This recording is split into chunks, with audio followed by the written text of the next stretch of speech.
नमस्कार. शासकीय माध्यमिक आश्रमशाळा कोळी येथे गोवर रुबेला लसीकरण मोहीम निमित्त पालक सभा संपन्न. महाराष्ट्र शासन व आरोग्य विभाग यांच्या निर्णयानुसार राज्यातील सर्व शासकीय आश्रमशाळांमध्ये गोवर रुबेला लसीकरण मोहीम दिनांक 15 सप्टेंबर ते 30 सप्टेंबर 2025 या कालावधीत यशस्वीरित्या राबवण्यास शासनाने निर्णय घेतलेला आहे. त्यानुसार आज रोजी आरोग्यवर्धिनी उपकेंद्र कोळी अंतर्गत येणाऱ्या शासकीय माध्यमिक आश्रमशाळा कोळी येथे होणाऱ्या गोवर रुबेला लसीकरण मोहीम यशस्वीसाठी व जनजागृतीसाठी तालुका आरोग्य अधिकारी डॉक्टर प्रसन्न कुलकर्णी सर यांच्या सूचनेनुसार व प्राथमिक आरोग्य केंद्र बोराळेचे वैद्यकीय अधिकारी डॉक्टर राकेश पावरा व समुदाय आरोग्य अधिकारी डॉक्टर हिरा पावरा यांच्या मार्गदर्शनाखाली आज दिनांक 17 सप्टेंबर 2025 रोजी पालक सभा आयोजित करण्यात आली होती.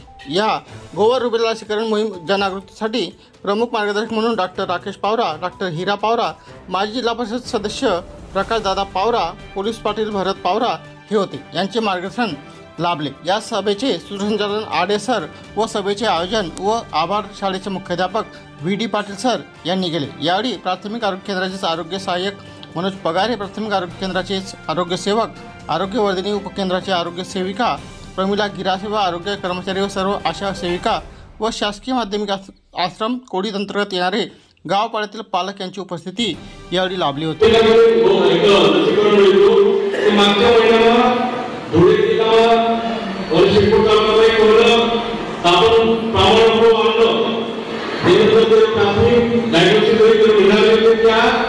ज्या बच्चू ऐका असताना किलो गोवर बस निजुडी तिनामुळे निजुडीच्या पालकपदाचे स्थलांतरित येते कामे येते किंवा तीन अंगणवाडी मार्फत तीन अंगणवाडी किंवा तीन आरोग्य केंद्रात तीन बच्चू हवे तीन बच्चू यो बस निजुडी त्या बच्चू आश्रमशाळा माहिती कालकाला आश्रमशाळा तीन शाळा महिला आश्रमशाळा अख्खा पुणे मध्ये गोवर गोवर जर एक वर्गाला एक पुढे होईल तिला हवे 24 तासाचा अख्खा वर्ग पोहोचले जातो. म्हणजे सुरुवातीला गोवरला आकाशवाणी करता पडला लाल करता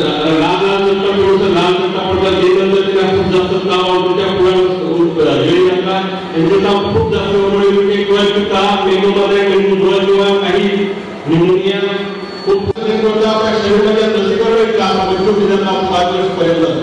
जन्मापासून त्या बच्चूला ती बच्चू जेव्हा आयुष्यभर तो एकदम सुदृढ आनंद मोकळ्यामध्ये ते करता